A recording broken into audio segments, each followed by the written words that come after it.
Bonjour, voici les résultats du 5e sondage, l'impact sur l'industrie touristique du Nouveau-Brunswick. L'Association de l'industrie touristique du Nouveau-Brunswick, l'AITNB, mène des sondages pour mieux comprendre l'impact du COVID-19 sur les exploitants touristiques de la province. 98 opérateurs ont répondu à ce sondage. Cette enquête a débuté le 6 juillet et s'est terminée le 13 juillet 2020. Tel que mentionné, plus de 95 opérateurs ont répondu à cette enquête. 43% sont des hébergements, comprenant des hôtels et des auberges. 11% sont des opérateurs touristiques. 10% sont du service d'alimentation et de boissons. Et 5% sont des attractions.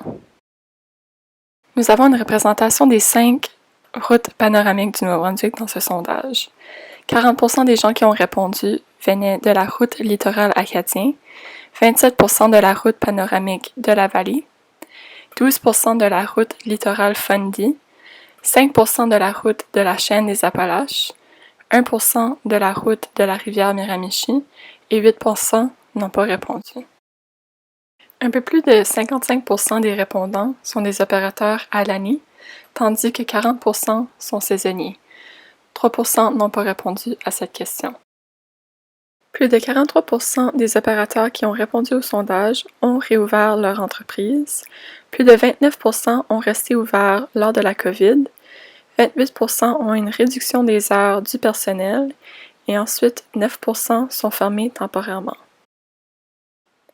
Maintenant que la bulle atlantique est ouverte, nous avons demandé aux opérateurs s'ils ont vu une augmentation des réservations pour l'été.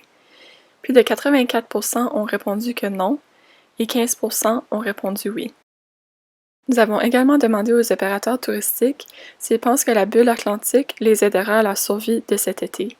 Plus de 57% ont répondu que non, 17% ont répondu oui et 25% n'ont pas répondu.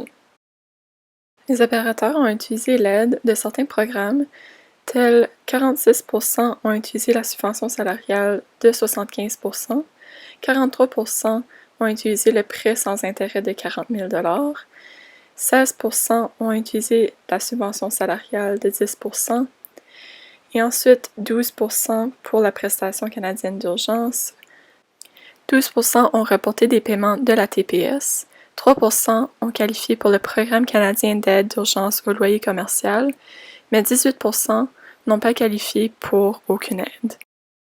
Nous avons demandé aux opérateurs qui ont utilisé la subvention salariale d'urgence du Canada d'indiquer quel pourcentage de leur main-d'œuvre ont-ils pu maintenir grâce à la subvention. Plus de 28% ont pu conserver 1 à 25% de leur main-d'œuvre, 12% ont pu conserver 26 à 50% de leur main-d'œuvre, 12% encore ont pu conserver 51 à 75% de leur main-d'œuvre et 19% ont pu conserver 76 à 100% de leur main-d'œuvre. 27% n'ont pas répondu à la question. Nous avons demandé aux opérateurs quel est le risque auquel votre entreprise de tourisme est actuellement confrontée. 51% ont répondu perte financière significative, 25% ont répondu le niveau de dette très élevé, 7% ont répondu une fermeture définitive, 6% ont répondu incapable de payer les taxes foncières, 4% incapable de payer le loyer commercial ou l'hypothèque, 3% la faillite, 2% incapable de payer les services publics, 5% n'ont pas répondu et 16% ont mis autre. Plus de 47% des répondants du sondage ont dit qu'ils préféraient avoir de l'aide financière directe. Plus de 31% ont dit une subvention pour couvrir les coûts d'infrastructure et les équipements protection d'individus nécessaires à la réouverture. 12% désirent avoir un meilleur accès pour l'aide d'urgence du Canada pour le loyer commercial et 24% veulent un meilleur accès aux prêts sans intérêt. 36% ont dit une remise des dettes et 19% ont répondu autre.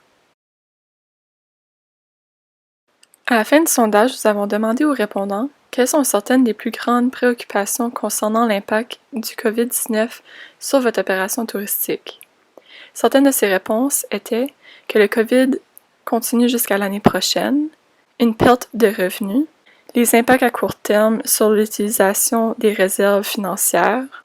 Le plus grand défi est de ne pas savoir quand les restrictions de voyage et les restrictions aux frontières seront assouplies, crainte de ne pas avoir assez de revenus pour survivre pour l'hiver, le nombre d'années qu'il faudra pour ramener les clients dans nos régions, capables de survivre cette année et ou l'année prochaine, et une grosse perte de revenus sont les craintes principales qu'on a vues lors de notre sondage.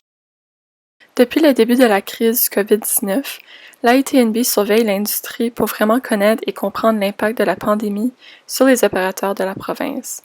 Ce sont des temps très difficiles pour nous tous et nous devons travailler ensemble pour fournir aux fonctionnaires les informations dont ils ont besoin pour prendre et appuyer leurs décisions. Nous sommes là pour vous, donc n'hésitez pas à nous contacter.